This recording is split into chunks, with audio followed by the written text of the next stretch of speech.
하나님을 예배하는 여러분의 마음에 기쁨이 넘치기를 소망합니다. 우리 옆에 분하고 이렇게 인사하겠습니다. 당신의 삶이 주님으로 인해 기쁨이 넘치기를 원합니다. 당신의 삶이 주님으로 인해 기쁨이 넘치기를 원합니다. 아멘. 사랑하는 여러분, 하나님 나라의 가치를 따라 공의와 사랑을 가지고 살아갈 수 있기를 바랍니다. 한 영혼 한 영혼을 사랑으로 품어내는 그런 귀한 삶을 살아갈 수 있기를 바랍니다. 이종군의 이혼 성도를 위한 교회 교육 프로그램이라는 석사학위 논문에 예수님의 이혼에 대한 생각을 정리하여 기록한 글이 있습니다. 첫째, 결혼은 일부 일처제를 원칙으로 해야 한다. 바리새인들과의 논쟁에서 예수님은 하나님의 창조 질서에 대해서 언급하시면서 하나님의 원래 의도는 일부 일처로 평생 살아가는 것이지 이혼이 아니라고 주장하셨다. 둘째, 결혼은 평생 지속되어야 한다. 이유는 하나님께서 짝을 지어 주셨기 때문이며 그것을 사람이 나눌 수 없다고 말씀하셨기 때문이다. 셋째, 만일 잘못한 배우자가 완고하게 회개를 거부한다면 이혼할 수 있다. 이스라엘이 하나님에게 이혼당할 때 그랬던 것처럼 완고하게 회개하기를 거부하는 경우에만 이혼은 행해져야 한다. 넷째, 그러나 이혼은 의무적으로 해야 하는 것이 아니다. 모세는 이혼을 명령하지 않고 허락한 것으로 볼 때에 이혼이 의무가 아니었다. 강요가 아니었기 때문에 음행한 일을 범했어도 꼭 이혼해야만 하는 것은 아니었다. 다섯째, 힐렐 학파에 아무 일로나 하는 이혼은 무효다. 예수님은 힐렐 학파의 이혼 방법을 정죄하셨다. 음행한 이유가 없이 이혼하는 것을 정죄했던 것이다. 그렇다고 해서 이혼할 수 있는 한 가지 이유, 즉 음행한 이유가 있다고 해서 이혼을 명령했다고 단정 지을 수 없다. 예수님은 어떤 이유에서든지 동반자와의 결혼 서약을 지켜져야 함을 강조하셨다라고 쓰고 있습니다. 사랑하는 교회 여러분, 우리는 하나님의 창조 질서를 지키는 하나님 나라의 삶을 살아가야 합니다.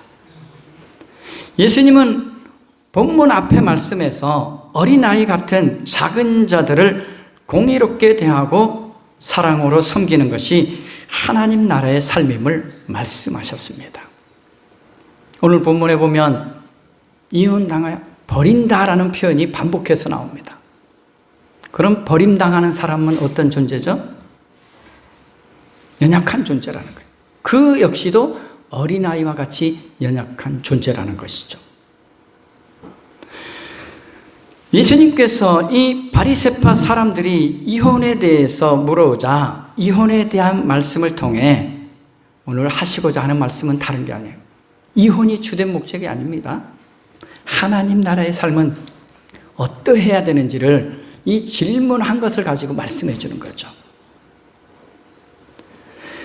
예수님께서는 이 앞에 어린아이 같은 작은 자들을 공의롭게 대하고 사랑으로 대하는 것이, 그리고 사랑으로 섬기는 것이 하나님 나라의 삶임을 말씀하셨잖아요.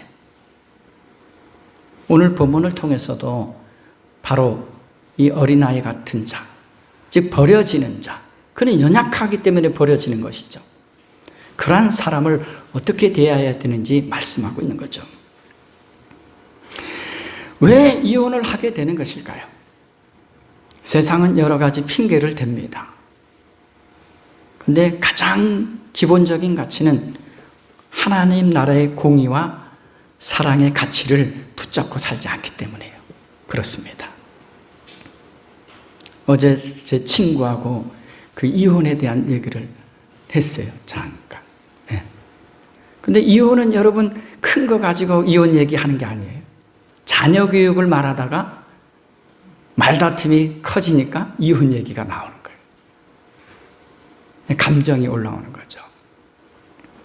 하나님 나라의 공의로움, 그 가치를 잃어버리고 사랑으로 품어야 되는 것을 잃어버린 거죠.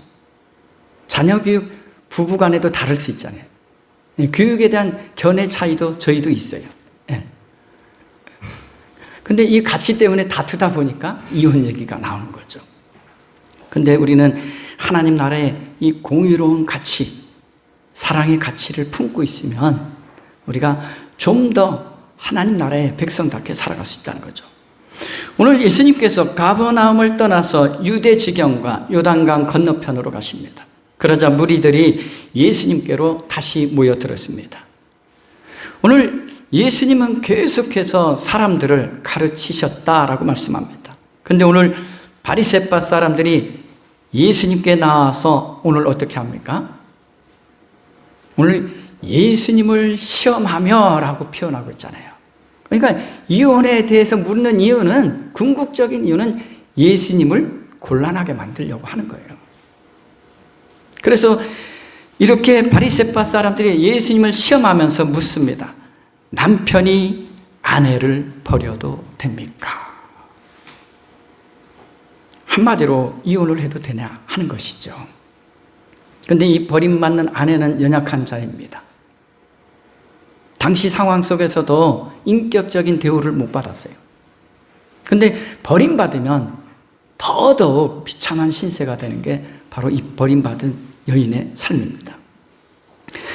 이 버림받은 아내는 사회적으로나 경제적으로 비천한 처지가 됩니다. 사람들에 의해 멸시를 받는 것은 당연하고 경제 활동도 할 수 없어서 그들의 삶은 처참해질 수밖에 없습니다. 오늘날처럼 여성들도 많은 일자리를 갖고 있잖아요. 당시는 그러지 않았어요. 남편이나 아들이 경제 활동을 했죠. 당시의 상황을 이해하고 들으야 이 말씀도 이해되는 거죠. 그런데 이들 역시 예수님의 눈에는 어떤 존재죠? 어린아이 같이 사회적으로도 보호받지 못하는 연약한 존재라는 거죠. 또한 이혼에 관해서 여러 주장들이 있었습니다. 유대교에는 랍비 학파가 있습니다. 그 중에 힐렐파를 따르는 서기관들은 사람이 어떤 원인으로도 그의 아내와 이혼할 수 없다라고 주장하는 학파가 힐렐파고, 근데 어떤 이유로도 그들은 이혼할 수 있다라고 주장했어요. 그러니까 여러 가지 일만 생기면 이혼거리가 될 수 있는 거예요.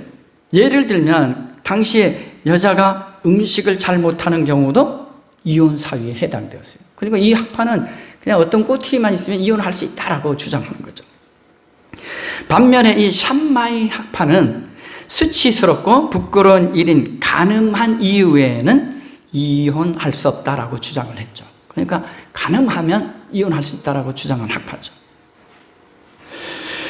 그런데 바리새인들이 오늘 예수님께 이혼에 대해 질문하는 것은 하나님의 뜻을 따라 올바르게 살아가기 위한 것이 아니라 예수님을 시험하려는 동기에서 했다라는 것이죠.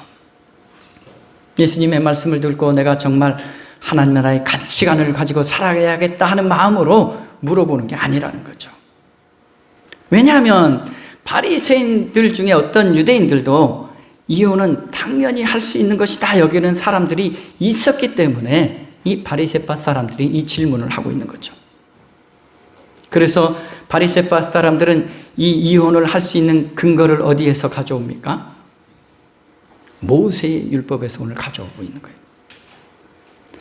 그래서 오늘 만일 예수님이 이혼을 허락하면 예수님을 어떻게 여기죠? 당시 평범한 랍비처럼 그 랍비에 불과하다라고 여기는 거죠. 그런데 예수님께서 만약 이혼을 금지한다라고 말하면 뭐에 위반될까요? 모세의 율법에 반대하는 자다라고 비방받을 수 있는 거예요. 그런데 모세 역시 이혼을 해도 된다고 인정한 것이 아니에요. 말씀을 우리가 깊이 잘 봐야 됩니다. 바리새파 사람들은 모세가 이혼을 인정한 것처럼 하나님의 말씀을 잘못 적용하고 예수님께 질문하고 있는 것이죠. 그리고 하나님께서 모세에게 주신 율법은 이혼을 권장하기 위해 주신 것이 아니라 이혼을 방지하기 위해서 주신 것이라는 말씀이죠. 그런데 이걸 거꾸로 이용하고 있는 거예요. 제 기준에 하나님 나라와 가정이라는 글이 있습니다. 이 글에 보면 가정을 이렇게 정의하고 있습니다. 가정은 하나님 나라의 속성인 사랑과 용서와 대화와 이해와 섬김과 보호와 평화와 믿음과 안식이 있는 곳이다. 이 속에는 하나님 나라의 가치 들어있죠. 즉 가정은 하나님의 사랑 아래 놓여있는 공동체라는 것입니다. 예수님은 바로 이러한 부부 관계와 가정을 이루어 가기를 원하시는 것이죠. 그런데 바리새파 사람들은 완고한 마음으로 인해 자기들 마음대로 하고 싶은 대로 이혼도 하고 있었다는 것이죠. 즉 바리새파 사람들은 하나님의 말씀을 잘 아는 사람들이잖아요.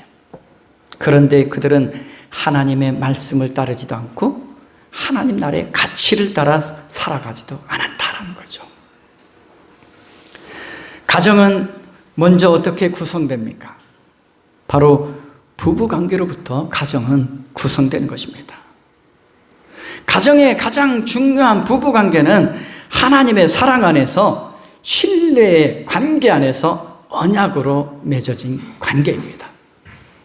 신뢰만 한 게 아니에요. 신뢰의 관계 속에서 언약으로 이루어진 게 부부라는 거죠. 그런데 오늘 본문에 보면 이 언약의 관계가 깨어지는 것이 바로 이혼임을 말씀하고 있는 거죠.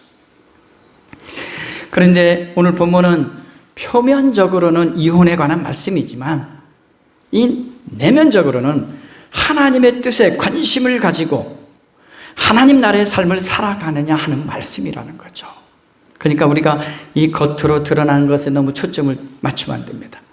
하나님이 우리에게 어떤 삶을 원하시는가에 초점을 맞춰야죠. 예수님께서는 하나님의 말씀과 하나님의 뜻에 늘 관심을 가지셨습니다. 즉 예수님의 마음 중심은 늘 하나님께 향해 있었다는 것입니다. 그러나 오늘 사람들의 관심은 하나님께 있지도 않고 하나님의 말씀에도 관심이 없었다는 거죠. 심지어 종교 지도자들도 그렇게 했다는 거죠. 바리새파 사람들 중에는 서기관 즉 율법학자들이 있습니다. 그들은 성경을 연구하고 가르치는 사람들이잖아요. 근데 그들은 성경을 연구하고 가르치면서도 어떻게 했어요? 말씀대로 살지 않았다는 거죠. 하나님 나라의 가치를 따라 살아가지 않았다는 거죠. 무엇보다 바리새파 사람들은 주님께서 기뻐하시는 공의로운 삶과 온전한 사랑을 나누는 하나님 나라의 삶을 사는데 관심이 없었다라는 거죠.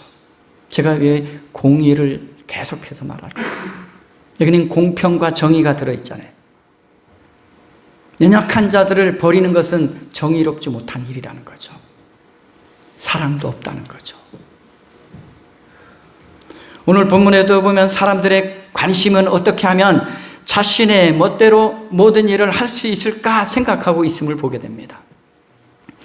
한마디로 사람이 벌 받지 않고 얼마만큼의 한도로 자기 멋대로 할 수 있느냐에 관심을 가지고 있는 거죠. 내가 이만큼만 죄를 지으면 벌 받지 않을까? 여기에 관심이 있는 거예요.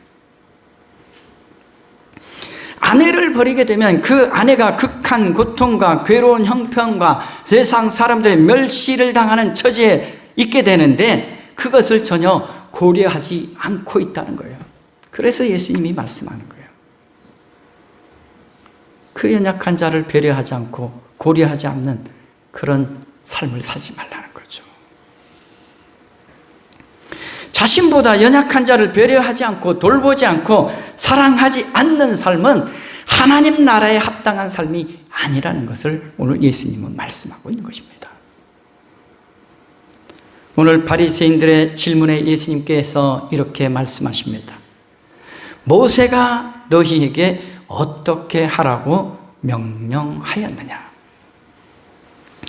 모세의 이 명령의 말씀, 하나님께서 주신 말씀이 신명기 24장 1절에 나옵니다.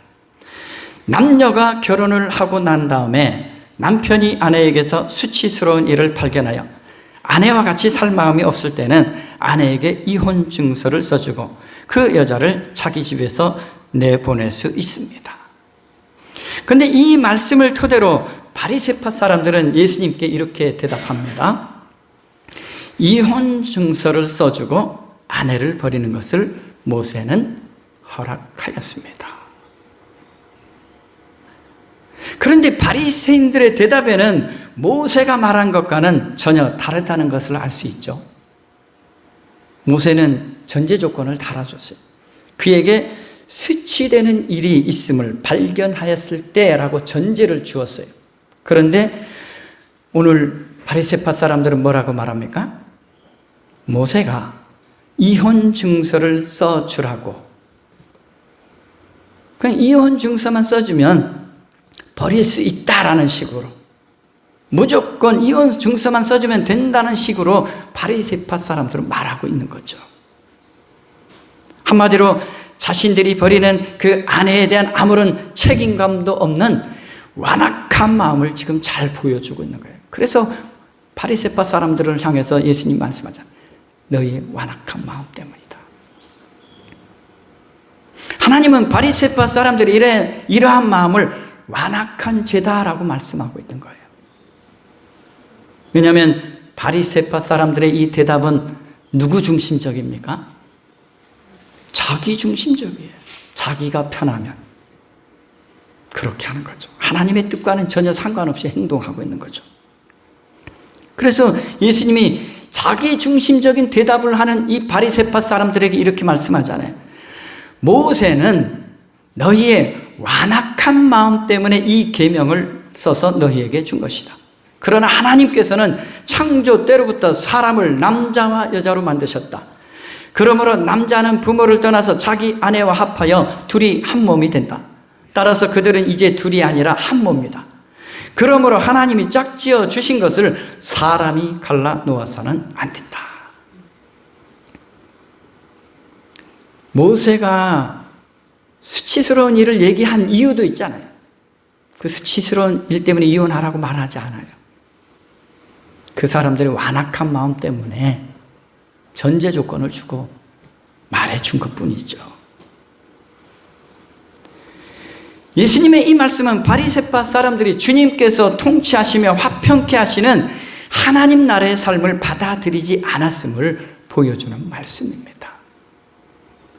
오늘 우리들의 가정은 하나님 나라의 가치를 가지고 살아가야 합니다. 세상 가치를 가지고 살아가면 안 돼요. 여러분, 성격 차이 없습니까? 성격은 남편과는 극과 극이에요. 잘 아시잖아요. 맞는 분도 있겠죠. 성격은 핑계가 되는 게 아니라는 거죠. 가정교육 다를 수 있잖아요. 교육의 생각도 제 아내와 저도 다릅니다. 기준이 달라요. 그런데 다를 수 있잖아요. 이 다른 걸 가지고 여러분 이혼의 조건으로 삼으면 안 된다는 거죠. 하나님 나라의 가치를 따라 가정을 어떻게 세워가고, 이거에 우리는 염두를 두어야 하는 것이죠. 모세가 이스라엘 백성에게 명령한 이혼에 대한 규정은 인간의 불완전하고 완악한 마음 때문에 허용한 것이지 하나님의 명령, 하나님의 말씀은 아니라는 거죠. 또한 율법의 말씀은 이혼을 장려하는 것이 아닙니다. 그런데 바리새파 사람들은 이 말씀을 이혼을 장려하는 것처럼 잘못 사용하고 있는 거예요. 이 말씀은 함부로 이혼을 할 수 없도록 감독하고 제어하기 위해서 나온 것이에요. 즉 모세가 이혼을 승인한 것이 아니라 하나님의 뜻을 깨닫지 못하는 완악한 자들의 그 무지함과 어리석음을 들춰내기 위해서 하나님께서 모세를 통해서 이 말씀을 주신 것이죠. 하나님의 뜻은 결혼은 일생 동안의 결합임을 말씀하고 있습니다. 내가 마음에 들지 않으면 함부로 할 수 있는 것이 이혼이 아니라는 말씀이에요. 왜냐하면 결혼을 통해서 이미 어떻게 되었다라고 말씀합니까? 한 몸이 되었다라고 말씀하잖아요. 그리고 누가 짝지어 주셨다 말씀합니까? 하나님이 짝지어 주셨다는 거죠. 그래서 하나님이 짝지어 주신 건 사람이 나눠서는 안 된다는 말씀이죠. 그러므로 이혼은 하나님의 뜻에 의한 것이 아니라 사람들이 자기 욕심에 의해서, 자기 욕망에 의해서, 자기 정욕에 의해서 하는 악한 일임을 말씀하고 있는 것입니다. 사람들이 이혼을 하려는 근본적인 이유를 보면 대부분 자신의 정욕과 욕심에서 나오는 거예요. 자신을 희생할 줄 모르면 이런 일이 나타납니다. 하나님의 가정은 자신을 희생해서 세워갑니다. 그 희생적 사랑으로 가정을 세워가는 것입니다. 오늘날 교회 공동체 안에도 이 희생적 사랑과 헌신이 식어가는 이때, 완악한 마음은, 또한 오늘 본문의 완악한 마음은 어떤 마음을 말씀하는 걸까요?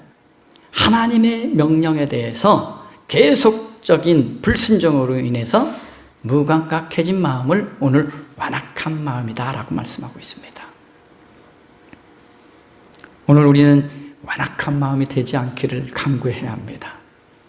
하나님의 말씀에 불순종하는 마음이 되지 않기를 우리는 기도해야 합니다. 완악한 마음 때문에 뭘 거부한다 그러죠? 회개하기를 거부하게 되는 거예요.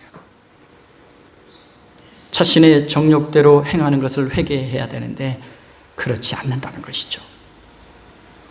하나님께서는 우리의 가정뿐만 아니라 세상의 모든 공동체가 한 몸이 되기를 원하십니다. 왜냐하면 하나님이 본래 원하시는 것은 바로 한 몸이 되는 하나님 나라의 공동체입니다. 예수님께서는 결혼을 일부 일처의 관계로 평생 지속되도록 설계되었다라고 말씀하시면서 창조시에 어떠했음을 통해 바리새인들에게 상기시켜 줍니다. 6절에 이렇게 말씀하죠. 남자와 여자로 만드셨다. 근데 원어에 보면, 이 히브리어 원어에 보면 남자와 여자랑 한 남자와 한 여자로 만드셨다라고 기록되어 있어요. 즉 이는 곧 무슨 말씀입니까? 한 남자에 한 여자, 이걸 결혼이라고 말하고 부부라고 말하고 있는 거죠. 예수님께서는 결혼 서약을 파기함으로 결혼 관계를 깨뜨리는 것은 죄라고 말씀합니다. 왜냐하면 회개하지 않고 돌이키지 않는 굳은 마음이 이혼의 결정적 원인이 되었기 때문이죠. 그러니까 이혼하는 근본적인 원인이에요. 완악하고 굳은 마음, 악한 마음, 이게 자리하고 있다는 거죠. 그리고 끊임없이 음행을 범하면서도 회개하기를 거부하는 사람과는 이혼이 허락되었다라는 거죠. 하나님의 뜻은 아니죠. 근데 허락되었다는 거죠. 그런데 이는 음행을 했다고 해서 반드시 이혼하라는 말씀도 아니라는 거예요. 왜냐하면 이혼은 명령이 아니기 때문에 이혼하지 않아도 된다는 의미가 담겨 있는 것입니다.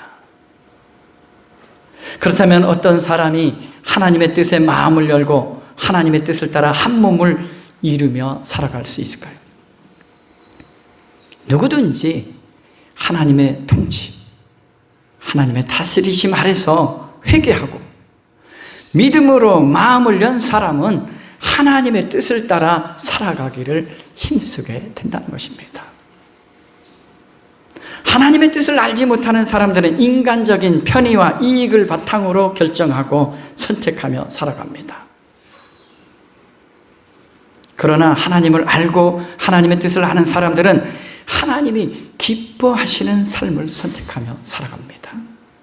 그러므로 가정에 일이 있을 때 하나님이 기뻐하시는 일인가 돌아봐야 하는 거죠. 서로 분열하고 나눠지는 삶이 아니라 서로 하나 되고 연합하는 삶을 하나님은 원하신다는 것을 기억해야 합니다. 오늘 집에서 제자들이 다시 이혼에 관한 일을 예수님께 묻습니다. 그러자 예수님이 제자들에게 말씀하십니다. 누구든지 아내를 버리고 다른 여자에게 장가드는 남자는 아내에게 간음을 범하는 것이요, 또 아내가 남편을 버리고 다른 남자와 결혼하면 그 여자는 간음하는 것이다. 예수님은 이혼을 당연시 여기는 그런 완악한 마음들에 대해서 경각심을 주고 있는 거죠. 즉 아내를 버리거나 남편을 버리면 무슨 죄라고요? 간음죄다라고 분명히 말씀하고 있습니다. 결혼이 하나님께서 짝지어 주신 귀한 일임을 우리는 잊어서는 안 됩니다. 왜냐하면 이혼은 인간적인 감정에서 나오는 것이 대부분이기 때문에 결코 하나님께서 뜻하시는 바가 아니라는 거죠. 그래서 우리는 감정에 휩쓸리지 말라 그러잖아요. 인간은 감정적인 동물이라서 늘 감정에 휩쓸리기 쉬워요. 하나님의 사람은 감정에 휩쓸리는 삶을 살아가서는 안 됩니다. 하나님의 말씀에 의해 움직이는 삶, 우리 안에 계신 성령 하나님에 의해서 움직이는 삶이 되어야 한다는 것이죠. 하나님의 뜻을 따라 살아가야 한다는 것이죠. 오늘 시대는 여러분 이 간음죄도 없애버렸죠. 네. 이 법 자체도 없애버리고 하나님의 창조 질서를 무너뜨려버리는 악한 시대가 되었습니다. 하나님이 죄라고 명하신 것도 죄가 아니라고 말하는 시대가 되어버린 거죠. 하나님이 금하신 관계도 죄가 아니라고 말하는 시대가 되어버린 것이죠. 너무나 방종하고 방탕한 세상을 만들어가고 있는 이때예요. 자유라는 이름으로, 인권이란 이름으로. 인권은 중요한 거예요. 왜냐하면 인권은 하나님이 주신 것이거든요. 그런데 그 인권을 잘못 사용하고 있다는 거죠. 질서를 깨뜨리는 건 인권이 보장됩니다. 하나님의 창조 질서를 벗어나서 참된 인권이 보장될 수 있겠습니까? 그리스도인은 세상에 하나님의 창조 질서의 아름다움을 세상에 보여주어야 할 사명을 가지고 있습니다. 그러므로 여러분의 가정을 잘 지켜내야 합니다. 공의와 사랑으로 잘 세워가야 합니다. 세상의 본이 되는 가정의 모습을 나타내야 합니다. 이게 진짜 하나님이 기뻐하시는 가정이구나. 이걸 보여주는 가정으로 만들어가야 되는 거죠. 그리고 우리는 이혼을 말하기보다 결혼에 대한 바른 이해를 자꾸 말해야 됩니다. 부정적인 것보다는 선한 것들을 우리가 말하면서 나가요. 아, 결혼은 귀한 것이야. 결혼은 소중한 것이야. 하나님이 연결시켜주는 가장 소중한 일이 결혼이잖아요. 결혼은 일부 일처제를 원칙으로 하며 평생 지속되어야 하고 동반자와의 결혼 사역은 반드시 지켜져야 한다는 그 말씀을 우리는 잊어서는 안 됩니다. 부부간에는 부족한 점이 있고 연약한 부분이 있습니다. 그래서 부부를 뭐라고 표현합니까? 주님이 말씀하시죠. 돕는 자, 배필이에요. 돕는 자라고 표현하셨잖아요. 돕는 자. 부부는 돕는 자예요. 돕는 자는 서로 이해해야 도울 수 있잖아요. 연약한 부분 이해. 용서해야 도울 수 있잖아요. 이게 바로 하나님의 사람들의 모습입니다. 잘난 사람만 내 남편이 아니잖아요. 잘난 부인만 내 부인이 아니잖아요. 연약한 자도 내 남편, 내 아내. 돕는 자가, 서로 돕는 자가, 연약할수록 오는 돕는 자가 되어야 하는 것입니다. 예수님은 그리스도의 사람들이 희생적 사랑과 용서와 간용을 통해서 진정한 한 몸이 되는 부부가 되는 것처럼 진정한 하나님 나라의 공동체를 이루며 살아가기를 원하시는 것이죠. 부부의 결합은 육체만이 아니라 한 인격의 결합이며 한 마음의 결합이며 또 무엇보다 하나님의 영이 함께 하시는 그 영적인 결합입니다. 그리고 하나님께서 짝지어 주셨다라는 의미가 있어요. 결혼 관계는 영원히 지속되어야 한다는 것을 말씀하는 거예요. 왜냐하면 하나님은 영원하신 분이시기 때문이죠. 우리는 영원하신 하나님 안에서 영원토록 한 몸으로 살아가는 귀한 하나님의 가족으로 살아가고 있음을 기억하면서 오늘 내 곁에 있는 아내나 남편이나 한 영혼이나 나보다 더 연약한 자를 더 귀히 여기고 더 돕고 공의와 사랑으로 대할 줄 알아야 합니다. 이 공의와 사랑은 하나님의 성품이잖아요. 즉 하나님의 성품을 가지고 대해야 한다는 것입니다. 우리는 한 영혼을 함부로 완고하고 악하게 바리새인들처럼 대해서는 안 됩니다. 버림받은 아내와 같이 연약한 자들까지도 하나님의 거룩한 형상을 지닌 존재로 알고 한 영혼을 사랑하고 섬기는 삶이 되어야 합니다. 우리가 잊지 말아야 할 게 있습니다. 내 옆에 있는 영혼은 하나님의 형상이에요. 하나님의 형상. 그러니까 더 잘 돕고 더 사랑해야 되잖아요. 오늘 여러분의 삶이 연약한 자를 함부로 버리는 삶이 아니라 연약한 자들을 더 섬기고 더 사랑할 줄 아는 귀한 하나님 나라의 가치를 가지고 살아가시기를 주님의 이름으로 기원합니다. 기도하겠습니다.